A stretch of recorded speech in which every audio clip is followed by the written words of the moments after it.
So good afternoon. I am Joan Benz, the program coordinator for Sharp Again Naturally. Thank you for joining us. For curiosity may have killed the cat, but it's great for your brain. We would like to note that the information in this presentation is for educational purposes only and does not constitute medical advice.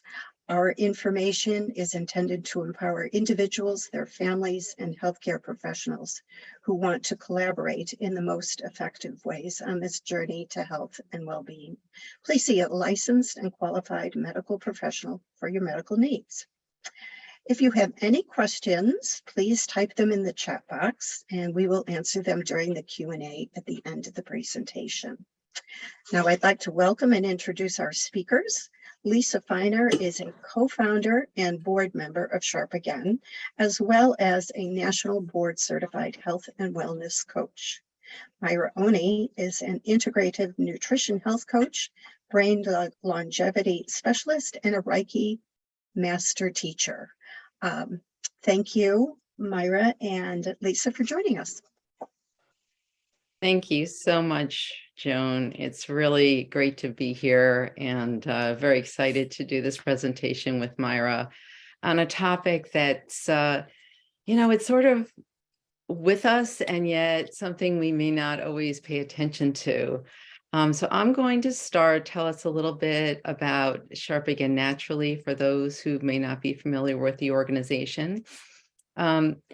So we are a nonprofit. We educate, empower, and support everyone to take an active role in their brain health, to optimize their cognitive health using a scientifically based multi-therapeutic approach. And that's our general mission. What happens in our brains as we age is no longer a secret, really. Each of us has the ability to keep our minds sharper and healthier, just like our bodies. And there's a lot of research and clinical experience to show us how. Our vision is really to have a world where dementia can be prevented, treated, and reversed, and where everyone has the ability to remain cognitively healthy throughout their lives. So that's really the purpose of Sharp Again Naturally and why we're here. So what are you going to hear about today? Why learning something new and having a curious mind will help keep your brain sharp, and we'll share with you the research behind that. Steps you can take to challenge your brain. And after this webinar, you'll have a way to get started and really how to get support for your brain health. And Sharp Again Naturally is here to help. So neuroplasticity is a scientific term used to describe the process of maintaining, repairing, and creating new neural connections in the brain. Before 2006, most scientists and neurologists thought that we were born with all the brain cells that we were going to have. And over the course of our lives, those slowly deteriorated and died off as we got older. Instead, in all the time since we learned about neuroplasticity, we know that the brain now grows new connections all the time between our neurons, but also that different regions of the brain, like our hippocampus, where memory is generated, can actually regain volume. So, we have the functional MRIs to show us these and PET scans to show us this regrowth. So it's really very exciting. So how does the brain change with new learning? So the first way it changes is that it increases the density of white matter, and the white matter acts as a relay and coordinates communication between the different brain regions. Next, it strengthens existing neural pathways. So it's increasing the ability to communicate in the brain. And it's also, and this is what practice does, we've learned, it strengthens those neural pathways. Also, dopamine is released when we're using our brains, and it makes learning exciting, which will also cause us to want to repeat the experience. So we're actually being rewarded for learning new things. The brain also increases the number of synapses between neurons, allowing them to send and receive information faster. So what's interesting about this is that when we are in our 30s, we actually start to lose speed, brain processing speed. And so if we are able to keep curious and learning new things, we'll keep that timing more honed. And that's something that many of us feel as we get into our 60s and 70s, that you're losing the ability to like find that word. So what's great is that we now know we have tools to help us keep our processing speed as well as other things very healthy. The other thing is that you may have heard about the myelin sheath on the spinal cord that tends to deteriorate with some neurodegenerative diseases. That myelin is made of protein and some fatty substances, and it helps make those signals move faster, these neurological signals that we're talking about. So learning will enhance the myelin getting into our nerve axons. So again, this is another way we know that new learning is having really a physiological impact on our nervous system.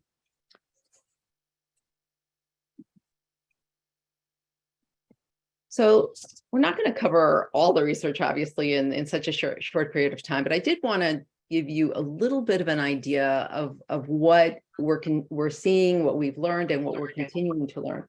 So problem solving, learning new skills, and engaging in hobbies.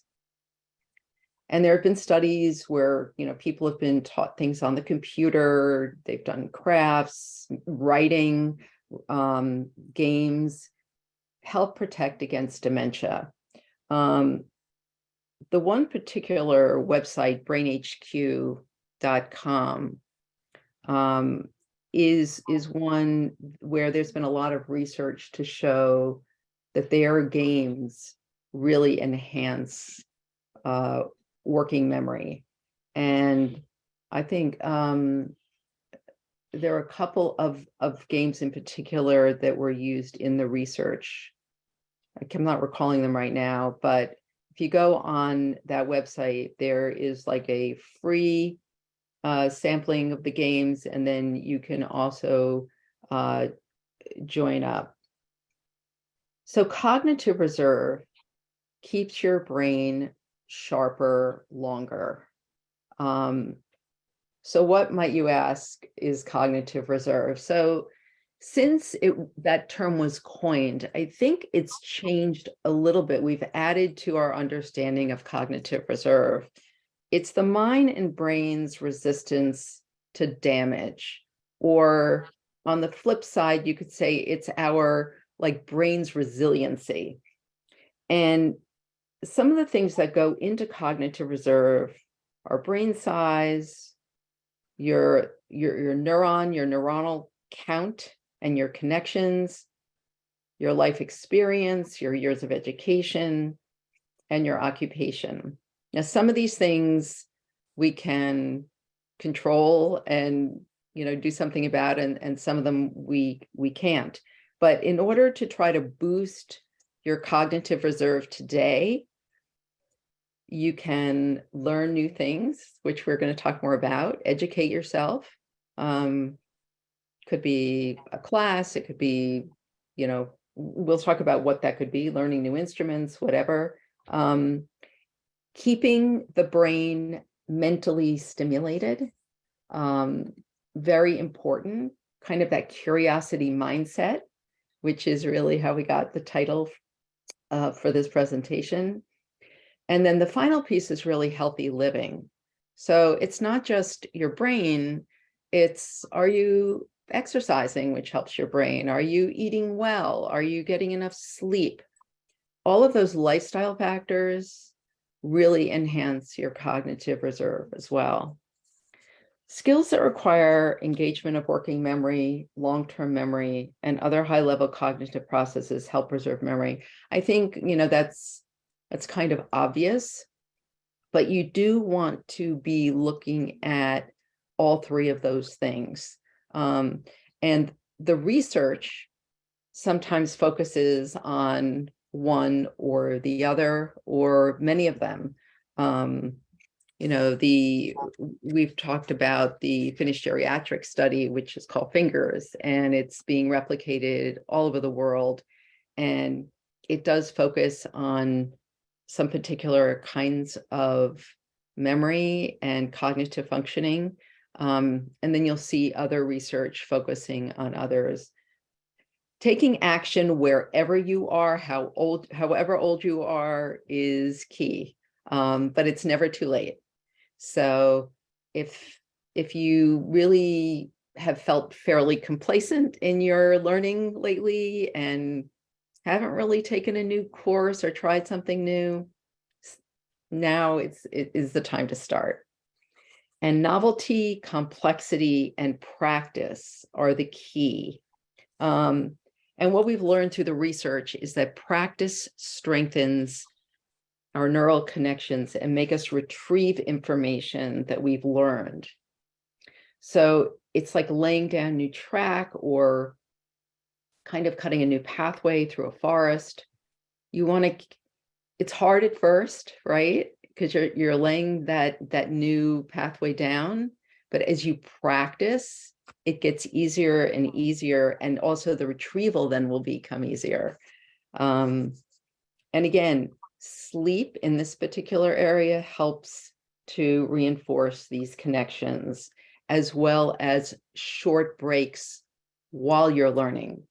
So the research has shown that, potentially instead of taking like a 3-hour class, it might be more helpful to take it in smaller gulps, maybe 2 1.5-hour classes. Or if you are, let's say, in a workshop and learning, to make sure that there are frequent breaks, because the brain will not only process the information, but also,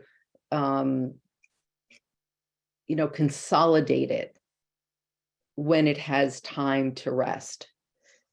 So that's primarily the research. And I mean, there's a lot more, but I think that for our purposes today, that gives you a good idea of what we're learning. And then finally, promoting brain health through mental stimulation. What can we do? Engaging in a variety of activities to challenge the brain. Novelty is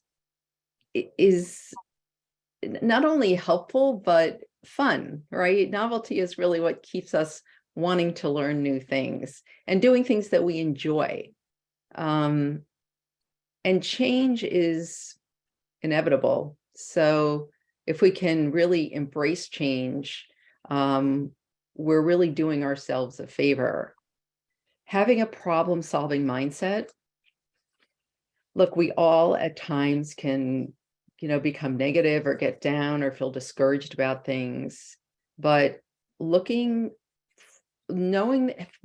really deep down that there is an answer and looking for that, maybe asking other people or getting input can be really helpful. Try doing something different, even if you have a regular routine that's comfortable, and we rely on our routines, but maybe take a new route home.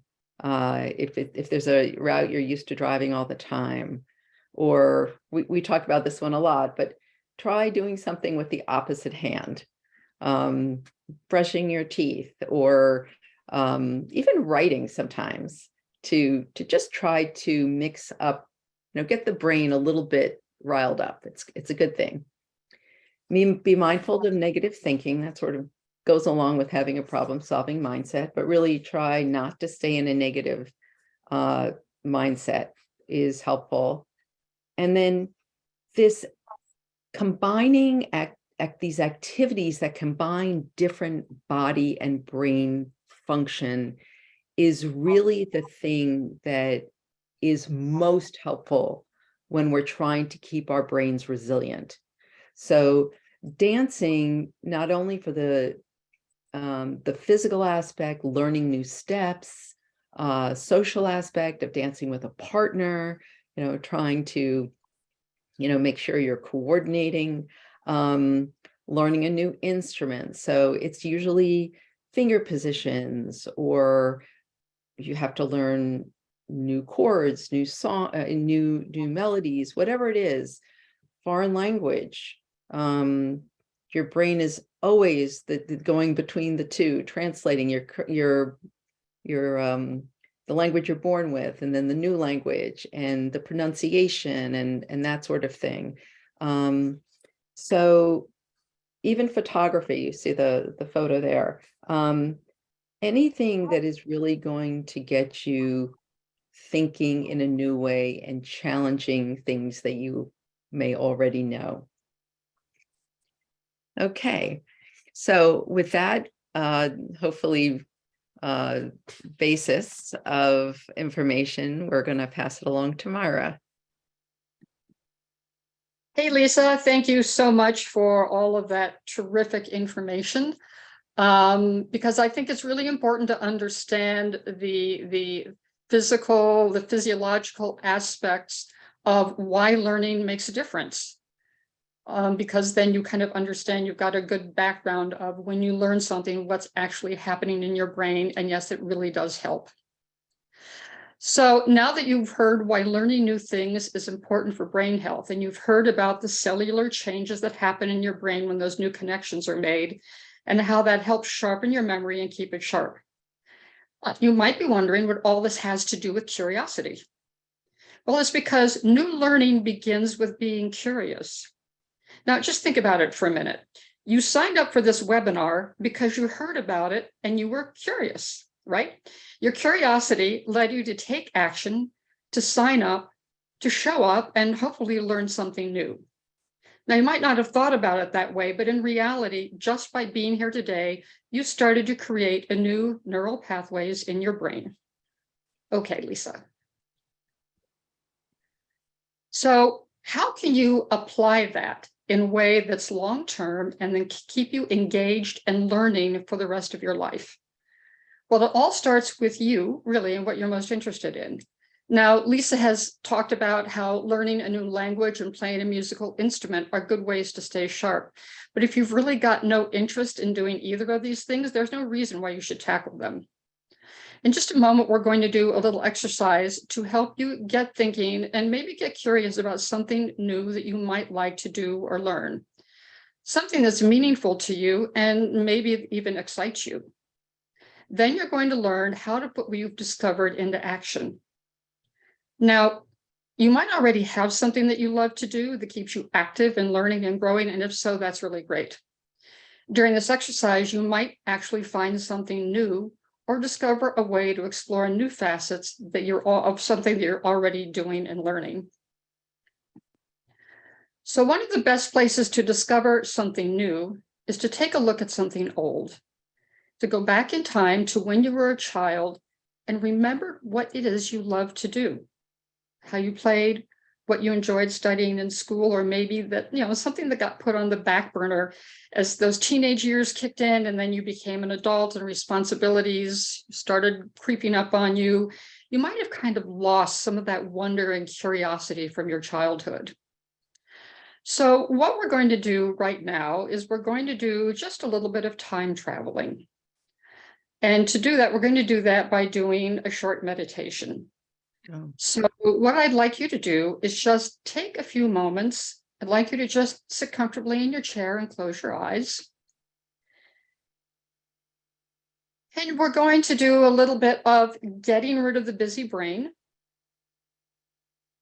So close your eyes, get comfortable, as I said, and begin by taking a few deep breaths in and out through your nose. And just make these nice, deep, comfortable breaths.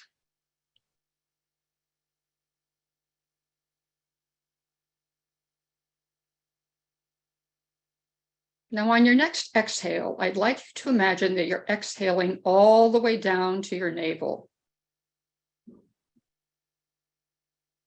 And on your inhale, imagine that you're inhaling all the way from your navel up to your nostrils.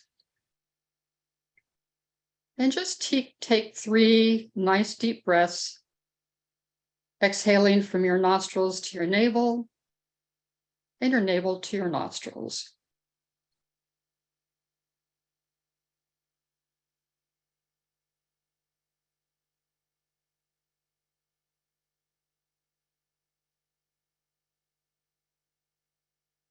Now, on your next exhale, I'd like you to imagine exhaling from your nostrils to your heart center. And in your inhale, inhale from your heart center to your nostrils. Nostrils to heart center. Inhale, heart to nostrils. And just take 3 nice, easy breaths like that.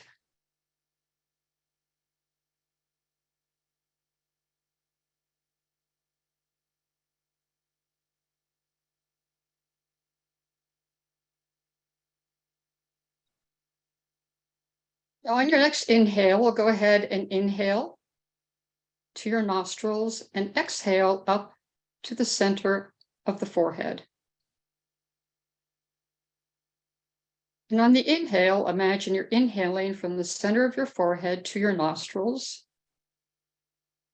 exhaling from your nostrils to the center of the forehead, inhaling from the center of the forehead to the nostrils. You're just simply moving energy in a different way. And just do your best.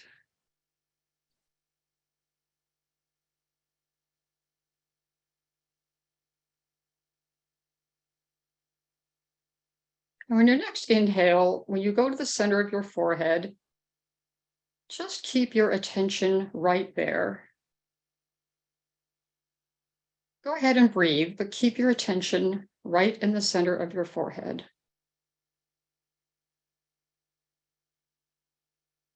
This is the natural home for the mind, the place where it can go to relax, to expand, to experience a sense of freedom.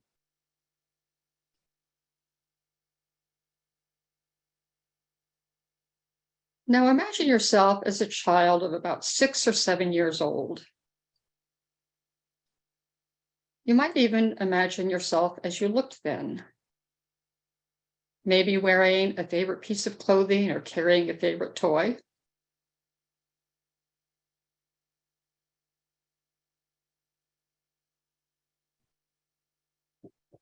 Now begin to activate your curiosity and think. When you were a child, where was someplace that you liked to go? What was something that you really enjoyed doing? Maybe it was a particular game you liked to play.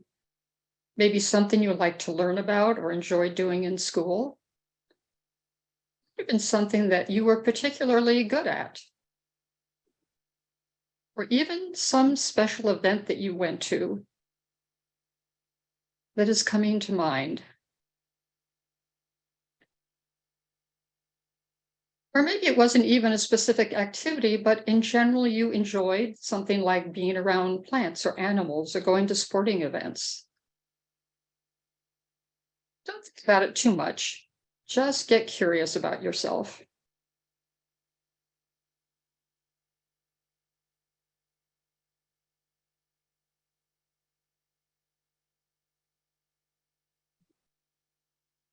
Whatever your first thought is, just stay with that.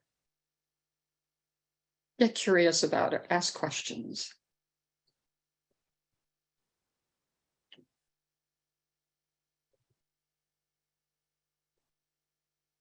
So now go ahead and open your eyes and just bring yourself back into your chair, into the room, and go ahead and find your pencil and your paper. So we're going to do an exercise now that will help you put all this someplace where you can look at it and think about it a little bit more.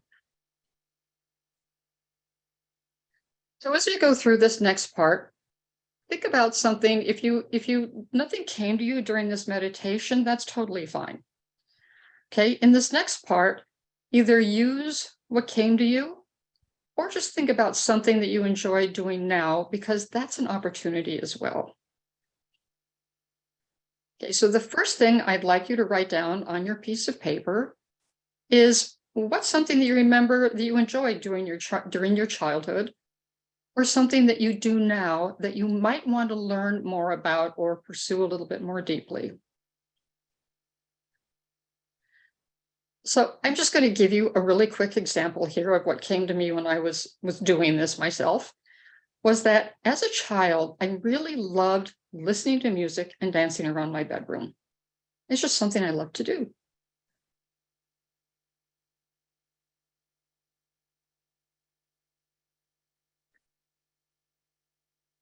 So the next question is, what was it that you enjoyed the most about doing this activity? Was there something that was a way that you felt, or just what was it? So for instance, in my example, what I loved about dancing around my bedroom to the music is I love the feeling of flowing physically with the music and expressing myself in the movement. That's what I really enjoyed about it.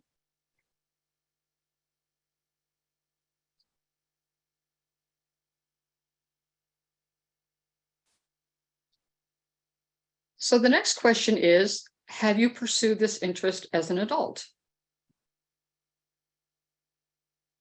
So in my example, yes, I was actually lucky in my younger days to be a professional dancer, but I actually stopped doing that a long time ago, and I haven't even thought about it in a while.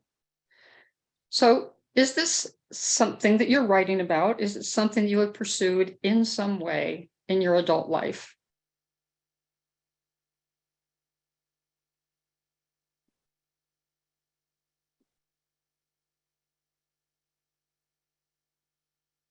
And so the next thing I'd like you to write down to think about is this actually something that you want to pursue further? Is this something that's sparking your interest, sparking your curiosity?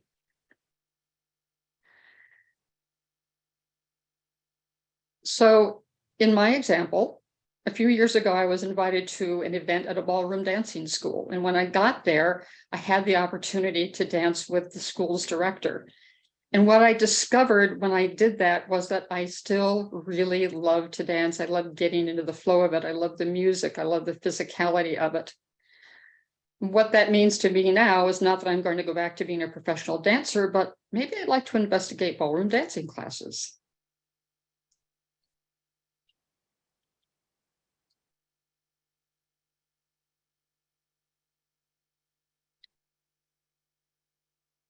So how about you? During this exercise, have you maybe gotten curious about something in your life? Maybe discovered something new about yourself? Maybe had a little spark of curiosity about something you'd like to pursue? And if you have, I would love it if you would share it in the chat. And there's a reason for this.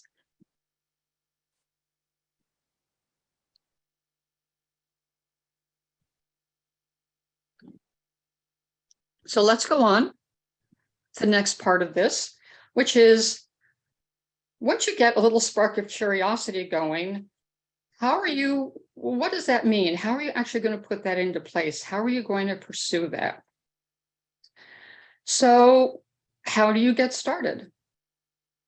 What do you need to do to get started? To get started looking more into this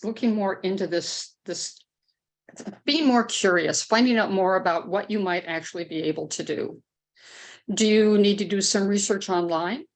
Do you need to go to the library?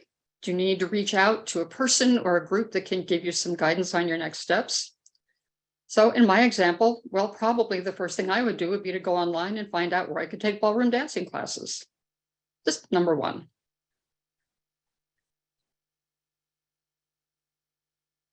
And the next question is, okay, is this something that's realistic for me? So in my example, yeah, it seems pretty realistic for me to at least start looking into this and perhaps even sign up for some classes. Now, if my curiosity had led me to be, yeah, I want to be on Dancing with the Stars and I want to win the trophy, well, that's kind of like a really big thing, right? So I would want to bring that down and break it into steps, break it into smaller steps, break it into some way that I could really realistically get started.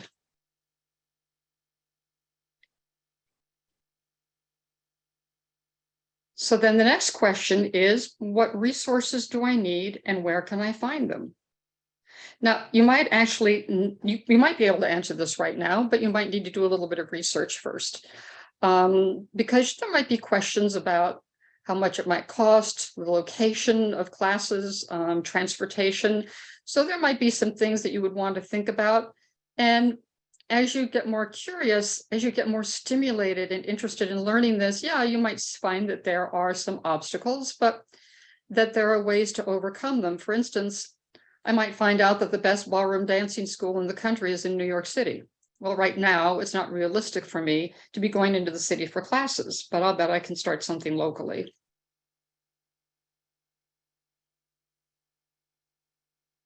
And the last part of this exercise is, so what are you going to do now to get started? What is it you can actually commit to doing today? And I will tell you that it could be as simple as just saying aloud to someone that this is something you really want to do and you're going to look into it. Because there's a difference between having all of this curiosity, this excitement rolling around in your brain, and actually saying to somebody, I'm interested in this and I'm going to do it. Because that's that first step into getting you moving forward from just being curious, which is very important, to actually implementing and beginning to move forward with it. So, what are some things that can help you? Well, first of all, you want to pursue activities you enjoy, right? We had talked about that, but obviously if it's, something that you enjoy is going to keep you motivated, to keep learning and stay active. Because sometimes, we forget, we're so trained that we're to do what is expected of us that we forget that it's okay to do things we just like to do. The next thing that can keep you moving forward is to find community. So because social interaction is very, very important as we get older, and taking classes or joining activity groups in your area of interest will help you strengthen social and community ties. And also you might find a buddy. You might find someone who can keep you moving and keep you active in pursuing what it is you've decided on. And the last thing is to see if you can be of service. So being of service and having a sense of purpose has been found to be a great predictor of overall satisfaction with life, as well as better brain health and longevity.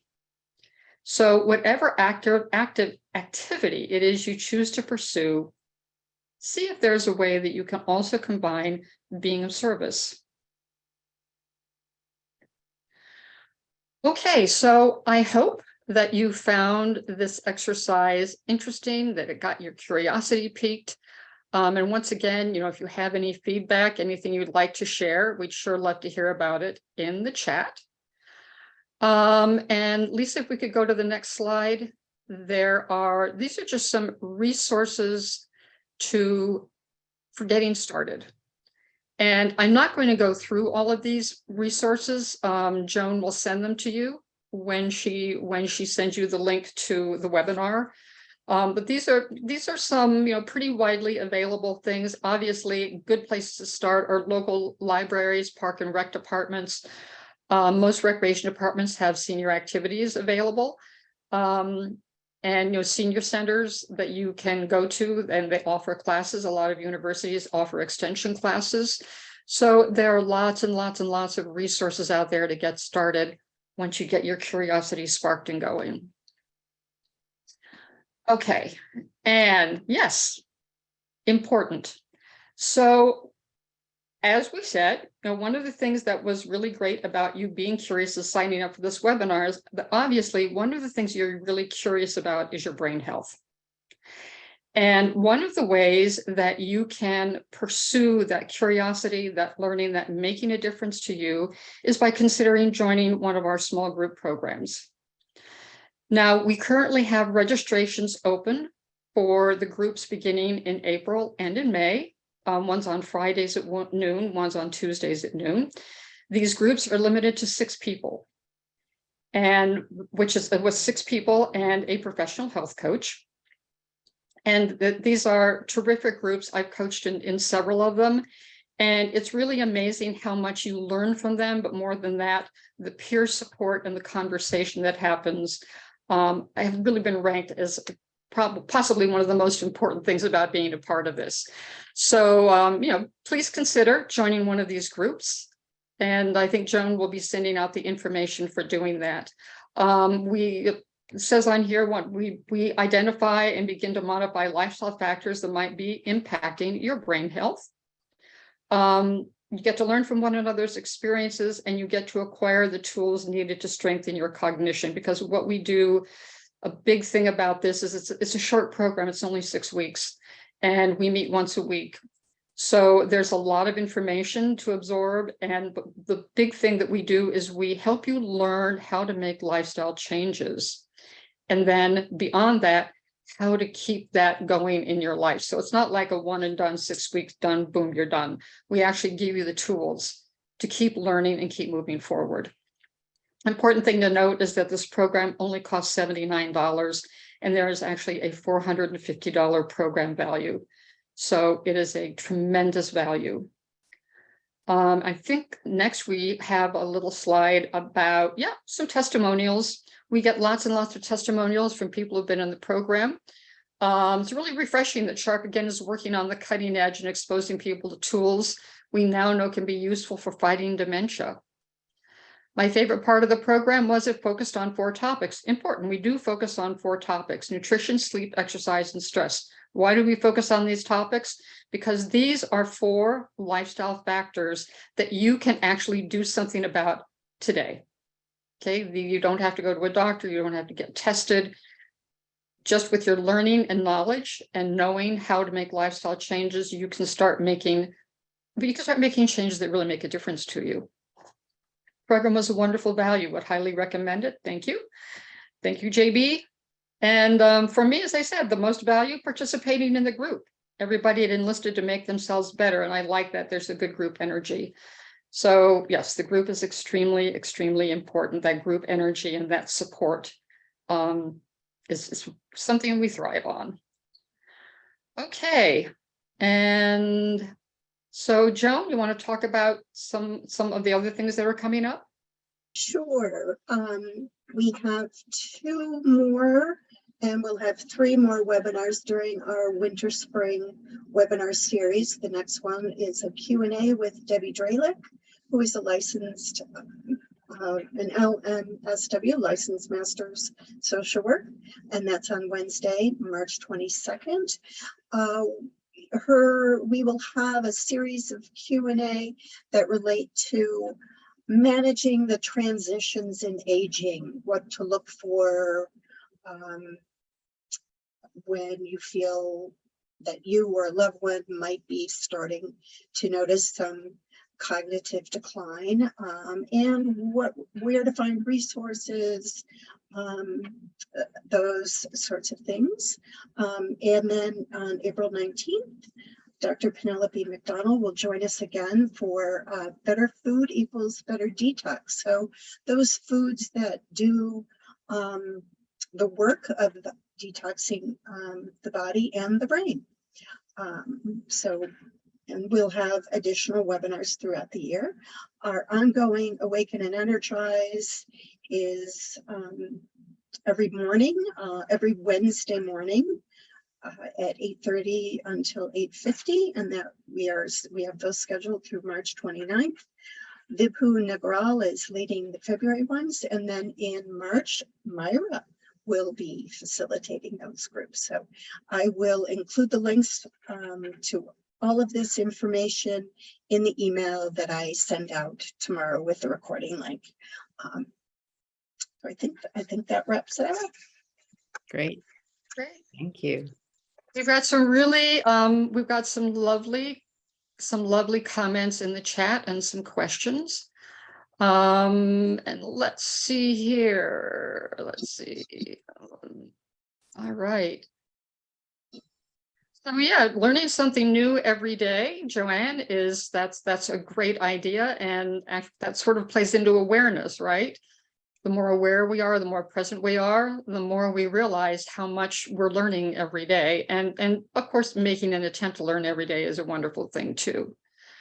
Brain HQ, I did put that in the chat. And yeah, Joan says that she'll be sending that to everyone. PDF of the slides, we don't normally do that, but you will be getting a recording of the presentation. Let's see what else we have here. Oh, let's see. Why does this say me to everyone? Well, someone says that they loved to draw and paint as a child. They miss doing that and will try to find time to pick that back up. That's great. Actually, drawing and painting and creative endeavors is something that an awful lot of people go back to, that creativity, right? Because that for some reason, that creative side of us is something that we tend to let go of as we get older.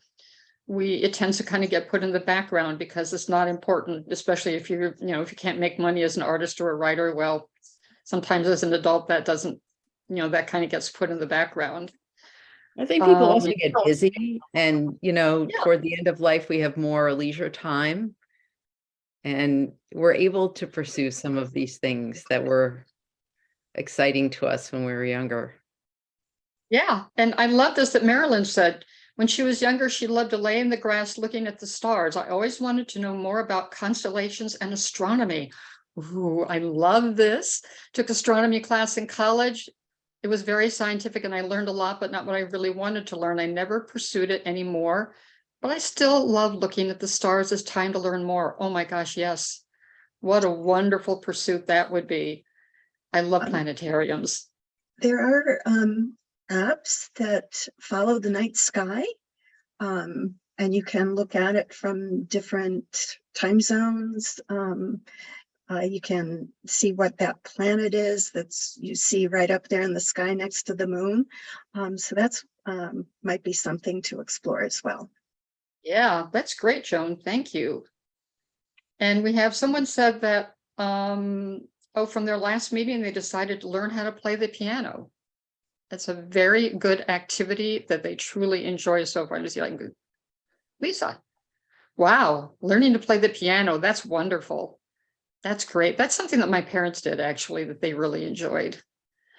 And let's see, I think Joan has put in the chat a way to sign up for our upcoming program. And Gloria loved painting on the easels and drawing. Hi, Gloria, good to see you. She loved going to the library and reading books. Nothing stopping me from going to the library and reading them, especially children's books. Oh, I love that. Take your grandson. What a great activity. Joan, do you want to talk? Marilyn wants to know if we're going to be offering more small groups again after May. Yes, I did answer that. We'll have at least 4 more foundational groups in 2023 between July and November. Each of the sessions are 6-week long, and they include a consultation before and after the 6 sessions. And I will include the links to both April and May in my email tomorrow.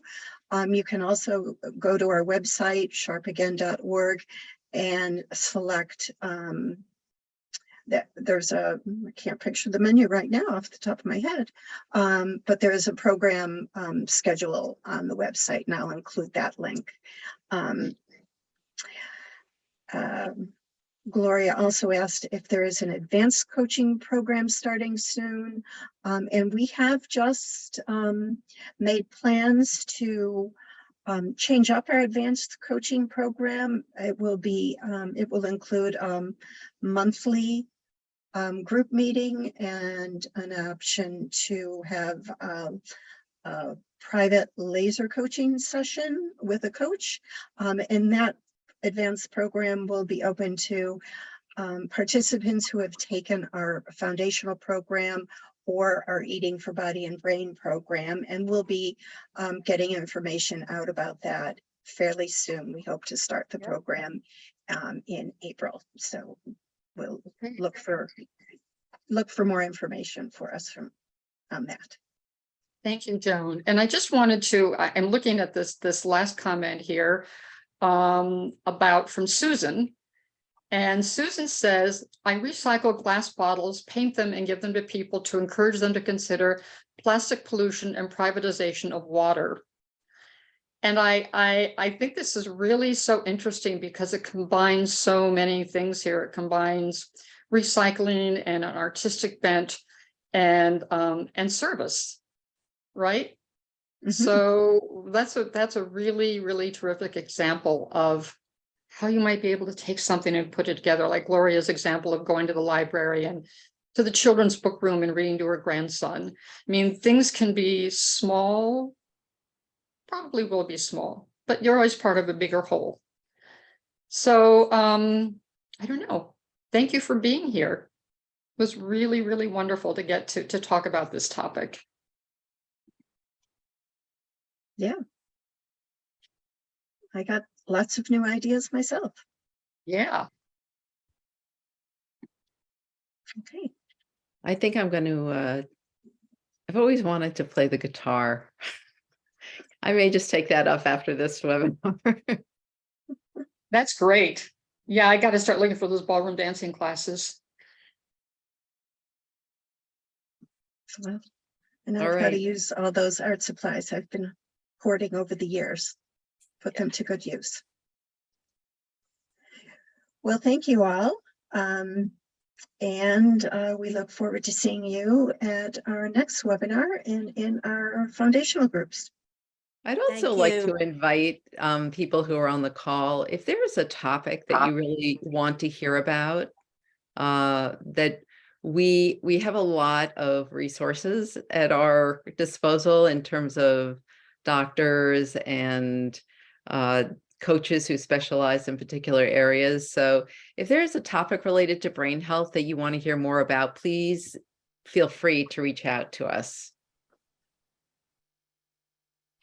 Great idea. Thank you, Lisa. Sure. Thank you. Okay, I'm going to stop our recording.